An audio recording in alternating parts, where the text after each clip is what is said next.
অনেক স্পেশাল খাবার রান্না করে খাওয়ার পর যদি মজাই না লাগে তাহলে সে খাবারের কোনো মূল্যই নেই। আবার অনেক সাধারণ খাবারকে রান্না করার পর যদি অসাধারণ লাগে তাহলে স্পেশাল খাবারের চেয়ে সাধারণ খাবারই ভালো। হ্যালো এভরিওয়ান, আসসালামু আলাইকুম। আপনারা সবাই কেমন আছেন? আশা করছি যে যেখানে আছেন সুস্থ আছেন এবং ভালো আছেন। আমরাও ভালো আছি আলহামদুলিল্লাহ। কাঁচা বাজার শেষ হয়ে গেছে, আপনাদের ভাইয়ের হাতে টাকা নেই বললেই চলে। দেশের এই পরিস্থিতিতে ব্যবসা বাণিজ্যের অবস্থা একদমই ভালো নেই। পর্যাপ্ত সিকিউরিটির অভাবে লোকজন দোকানপাট খুলতেও ভয় পায়। আশেপাশে শোনা যাচ্ছে দোকানপাট, বাসাবাড়িতে ডাকাতি হচ্ছে। আমাদের কাছ থেকে যে বীজ কোম্পানিগুলো বীজ ক্রয় করে খুচরা সেল করে তারা একদমই দোকানপাট খুলতে পারছে না, আর যার কারণে আপনাদের ভাইয়া অর্থনৈতিকভাবে অনেকটা সংকটে। তো যাই হোক, ফ্রিজে শুধু গরু মাংস আছে, ভাবলাম গরু মাংস দিয়ে আলু দিয়ে ঝোল করি। গরু মাংস আমার অনেক পছন্দ। সাফওয়ান এবং আপনাদের ভাইয়া মুরগির মাংস বেশি পছন্দ করে, গরুর মাংস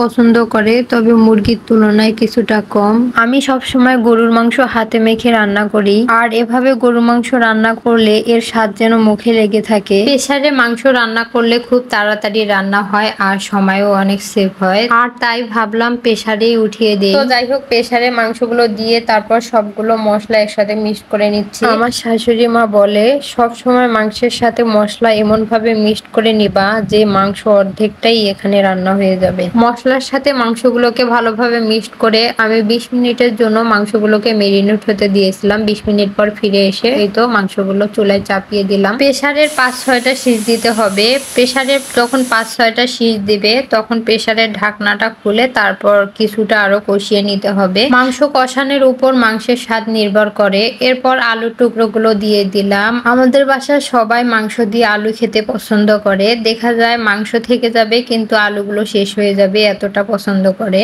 তো যাই হোক, আলু দিয়ে মাংস আরো কিছুটা কষিয়ে তারপর সামান্য কিছু পানি দিয়ে দিলাম আলুটা সেদ্ধ হওয়ার জন্য। আলুটা যখন কষানো হয়ে গেছে, আলুটা যখন সেদ্ধ হয়ে গেছে তখন মাংসগুলোতে অফ ক্যামেরায় ঝোলের জন্য পানি দিয়ে তারপর রান্না করে নিলাম। প্রেসার কুকার থেকে কড়াইয়ে ঢেলে নিয়ে ঝোলটা আরো কিছুটা কমিয়ে নিলাম। প্রেসারে যেহেতু আমি ভাত রান্না করি তাই ভাত উঠিয়ে দিলাম। আর এই তো আমার রান্না হয়ে গেছে। দেখুন কতটা লোভনীয় কালার এসেছে। আমার আজকের মাংস রান্নাটা কেমন হয়েছে অবশ্যই কমেন্ট করে জানাবেন।